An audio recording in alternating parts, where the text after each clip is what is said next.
Hey everybody, it's Peter, and this is the 2026 Honda CR-V TrailSport. And to me, this is one of the most misunderstood vehicles by some reviewers, and I think that could lead the average buyer of this vehicle a little bit astray. So we're going to talk about what this is, what it's all about, but I'm filming here at Riverview Honda, and they give me complete access to their entire vehicle lineup.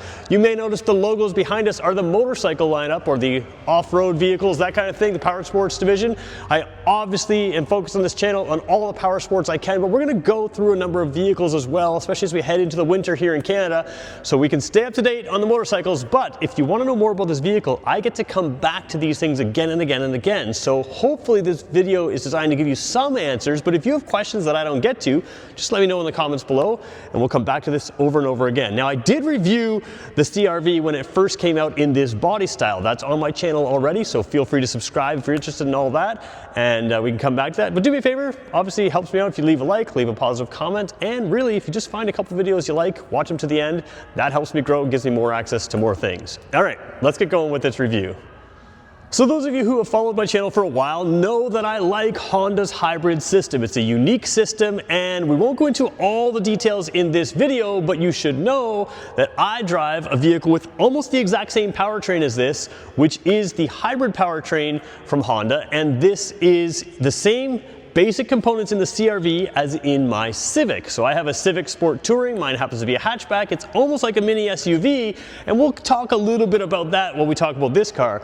But where this gets confusing is that hybrid, people think, okay, it's gonna get me better fuel efficiency, which it absolutely does. It also has more power than the base CR-V, but then you have these tires, and I hear people complaining about, hey, these tires are gonna take away some fuel efficiency, which technically they do. So this thing is kind of a mishmash of all kinds of things. However, I do think it's probably the perfect CR-V for someone like myself, or certainly my family, and I think it could be the perfect CR-V for a number of you as well. So we're going to talk about some of these differences in here. There's some quirkiness too. While this does give you more power and an extra drive mode than the lower level CR-Vs without the hybrid, it actually has a little bit less towing capacity. So more power, less towing capacity. Why is that? We're going to talk about that. We're also going to talk about trunk space, a little bit differences in there.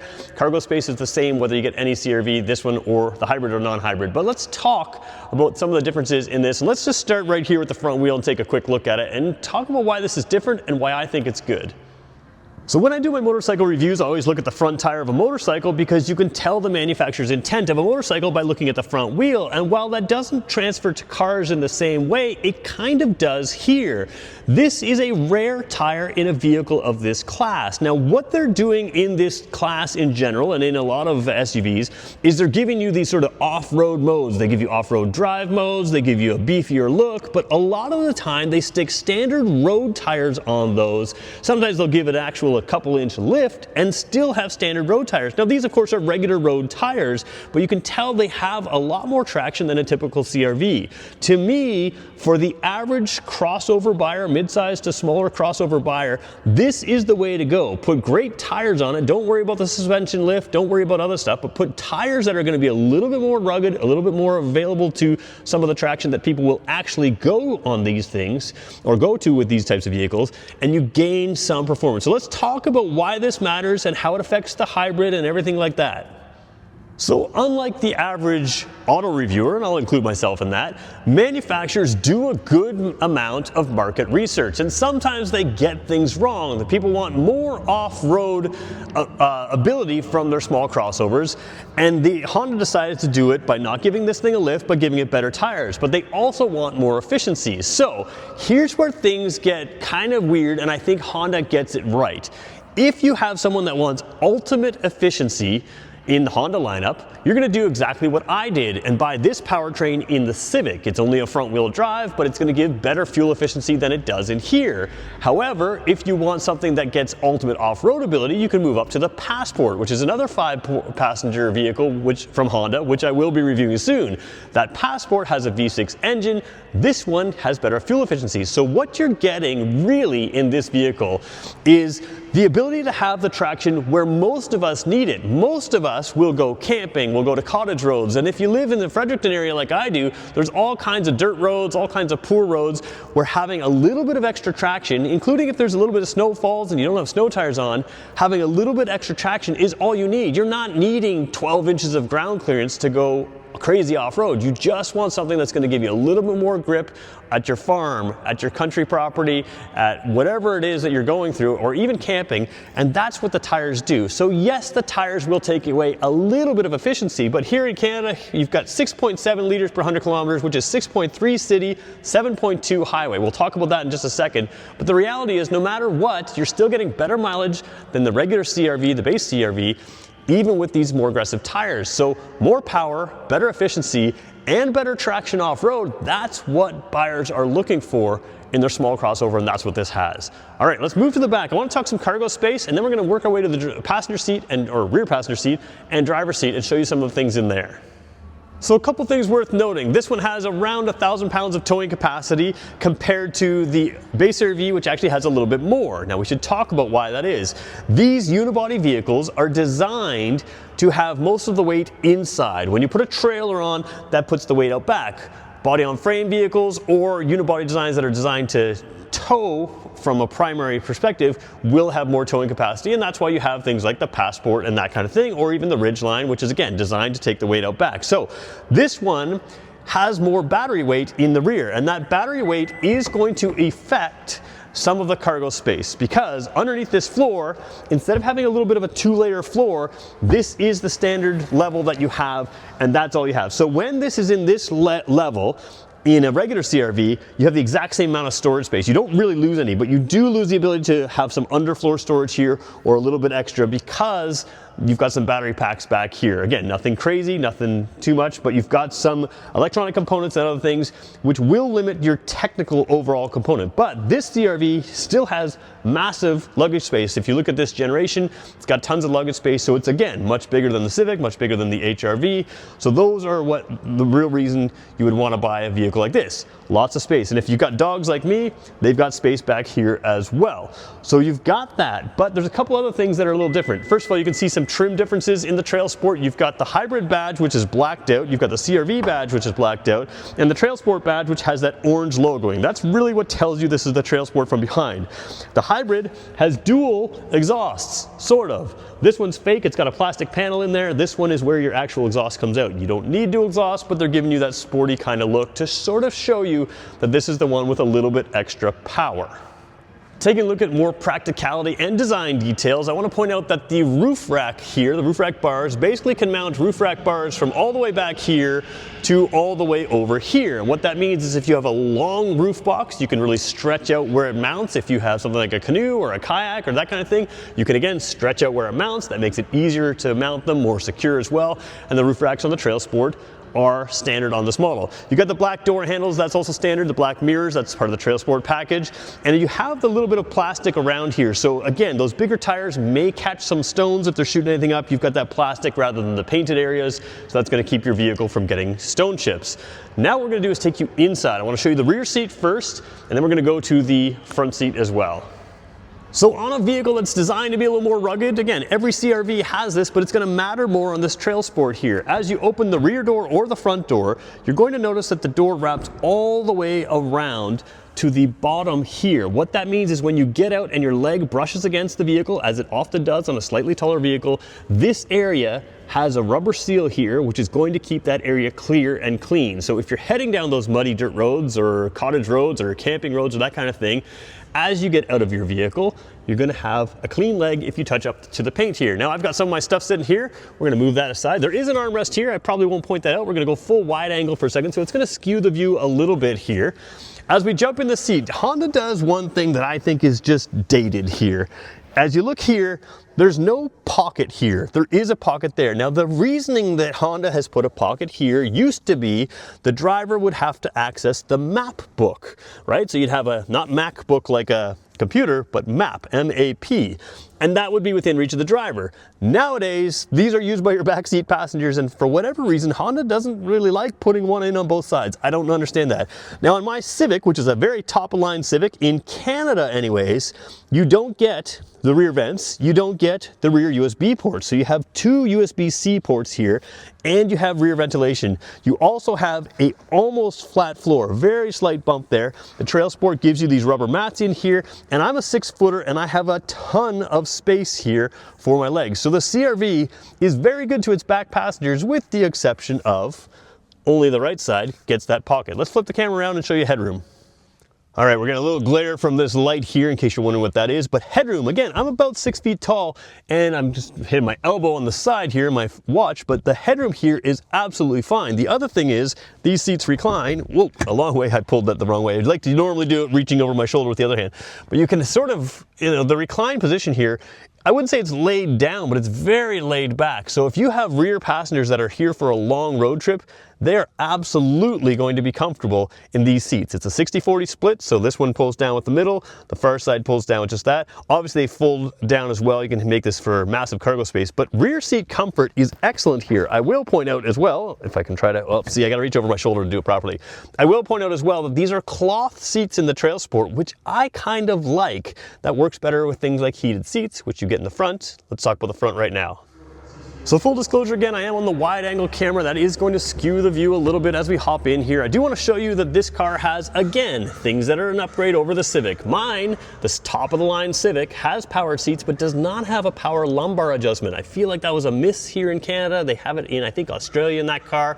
Not every other market, but you do end up with very good seats here. You can see that cloth. You've got the kind of spread out pieces over here. You've got the tighter weave over here. You've got the slight orange stitching. Doesn't make it stand out too much, but you do see that in the TrailSport badge up top. These are very comfortable seats, well bolstered, certainly good for a long trip, but also good for a little bit more of a sporty drive. So as we jump in here, again, staying on wide angle, as a 6-footer, my seat is adjusted to where I would need it, so you saw the true space you would need in the back. Because it's a hybrid, I'm gonna start it up right now. You can see the dash here. Now the dash is very, very good. It's very, very clear and easy to read. A lot of people, a lot of companies are putting a digital dash in here and making things almost impossible to read. Now you can really switch this up. You can have different types of views in here, but the basic views here are excellent, and there's all kinds of information here inside. Do not pay attention to the fuel efficiency. We've only gone 14 kilometers on this car. This car has been idling for a long time, so we're not gonna worry about that. What you have here is not a tachometer, and there's a whole bunch of reasons. We can talk about the powertrain on this a little bit later, but the idea is this is a hybrid. So you're gonna figure out, am I using 25% of the vehicle's power, 50%, 75, 100% of the vehicle's power? And then as it drops down here, it's gonna show you how much you're charging the vehicle. Now that charging happens a number of different ways. Obviously just coasting down hills, coasting straight, that kind of thing, it can charge. If you wanna use what looks like paddle shifters, those can actually increase the engine braking type feel at the time, so you can get a little extra braking there, and that'll show in the dash what it's doing as well. But really you just drive this like a normal car and it's going to do very, very well. Over here you've got a nice, I think it's about an 8 or 9 inch screen. It's nice and clear. We can show you that a little bit later. You do have Apple CarPlay, Android Auto in here, and that's nice to have. Over here, we'll turn on those heated seats. You have 3 levels of heated seats. One thing you may not notice is the CR-V is very similar to the Civic. It has this sort of metal, and this is a real metal kind of grate in there. It does show through there. And then come down here, and you can see actual buttons and stuff that are very easy to work. You set on the auto climate control most of the time on a hybrid. That'll get you the best fuel efficiency because it won't let the fan run too fast or that kind of thing once they need to slow down. 2 USB ports, one directly powers or charges, or sorry, can connect to the vehicle. I believe this is wireless Android Auto and Apple CarPlay. And then you also have a USB just for charging, and of course a 12-volt port there. Down here you have a wireless charge pad. A lot of vehicles are giving you a wireless charge pad nowadays, but Honda allows you to turn it off. If you've ever had a phone that just gets too hot or you have issues with that, you can just hold that button down, turn that off, and that is something you can do. Stepping down here to the drive modes, let's just zoom in a little tiny bit. You've got a drive mode button, really easy to reach. You got a hill descent control button here as well. The drive mode adds a sport mode when you get the Honda or when you get the hybrid. And of course, this thing drives a lot like an electric car when you have when you have this hybrid powertrain, what that means is you have electric torque giving you more instant response. So when you put it in sport mode, it remaps the throttle, and of course that throttle can be quite peppy with that electric motor. So drive mode adds a sport mode there, easy to switch between eco, eco regular, eco normal, and sport. You've got some things really normal. Actually, let's just go through. You've got snow mode, and then you go up to econ, and then you've got normal and sport. So that sport mode is an added mode in this hybrid. So coming back, traditional gear shift model, that's kind of nice to have. A lot of people ask why it has a B in here. That's basically engine braking. If you want to switch to B, the Civic does not have that. You have to use the paddle shifters to get that down.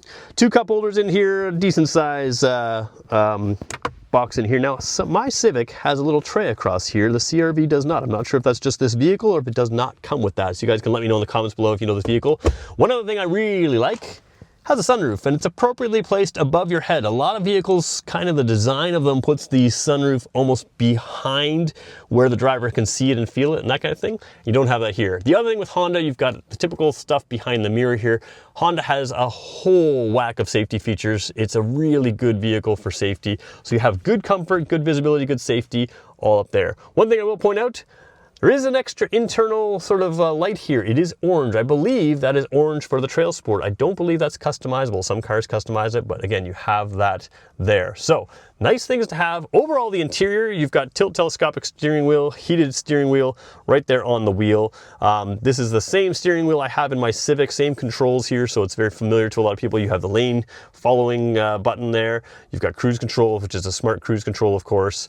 And then, of course, you've got your audio things. I will point out one thing that interesting happened to my Civic is when I bought the Civic and I used the Android Auto and Apple CarPlay navigation, it did not show me. My Civic has built-in nav. The nav showed me my turn-by-turn directions in here, but the Android Auto and Apple CarPlay, Google Maps and Apple Maps did not. I updated my cell phone to the newest operating system, which is iOS 26 as I'm filming, and now I get turn-by-turn directions even from Apple CarPlay and Android Auto into the dash. So I would assume this one has that as well, at least if you have an iPhone. So very, very nice interior here. Simple is kind of what I feel, but simple, roomy, comfortable is really what this TrailSport is all about. So a really good family vehicle, comfortable vehicle, sort of right sized for a lot of people. So let's talk about who this vehicle is really for. Well, obviously the CR-V is a super popular vehicle. It's bought by all kinds of people, so you kind of already know who you are. But let's narrow it down to the TrailSport model. The TrailSport model answers a whole lot of questions that people want. A lot of people talk about wanting all-wheel drive for the traction. Now, if you just need all-wheel drive for traction on paved surfaces, then by all means, a regular road tire is going to work fine. But if you're wanting all-wheel drive for some of those little bit more hairy situations, and I'm not talking crazy off-road, I'm talking a little bit of mud, a little bit of gravel, that kind of thing, or you're just going to drive through a little bit of snow, you can get these tires as standard on this, and that's going to give you that capability along with that all-wheel drive. One thing to remember with all of your safety systems on all these cars, whether that's ABS, traction control, or an all-wheel drive system, all of those systems require you to have some level of traction for them to work most effectively. And in your most slippery situations, tires are often the first thing to let you down, and this one's going to hold on a lot longer than most of its competitors. So that's the real reason to get the tires. Now, why step up to the hybrid, which is, again, standard on this model? The hybrid is going to give you the other answer that everybody's asking for. Everybody wants just a little bit more fuel efficiency. If you do a lot of in-town driving, I can tell you based on my Civic driving that this hybrid system can easily beat the ratings for in-town driving. On the highway, you got to keep your speed in line, and it can match it for sure. It can even beat it as well. So the hybrid is really good for just driving normally, never having to plug in the car, and getting fantastic mileage while not giving up the space. Now, one thing I will say, I have a Civic hatchback. The Civic hatchback does give you a lot of the features in here, in some cases a little bit more, in some cases a little bit less, and the hatchback gives you more space than the HR-V. So that is the most efficient way to get this powertrain. It also is slightly faster because it's slightly lighter. But again, the hybrid powertrain adds power to the regular CR-V, doesn't take away anything other than that underfloor storage, gives you some better styling, and then you can choose if you want to go the TrailSport with these wheels and these styling elements, or if you want to go with the regular one with the regular wheels, that's your option. I like the TrailSport. I think it's the perfect mix of just enough luxury, just enough technology, and the main questions people want. better traction in slippery situations, better efficiency in all situations, without giving up anything for practicality of the CR-V. That's why I think this vehicle is great. That's why this would be the CR-V that I would probably buy for my family to fit everything that we need. So there you go, there's your review of the 2026 Honda CR-V TrailSport. If you have any questions, make sure you let me know, and do me a favor, give this video a like if you haven't already done that, so that Riverview Honda sees that you guys are supporting the channel and you can support them as well. Thanks everybody for watching. We'll talk to you in the next one.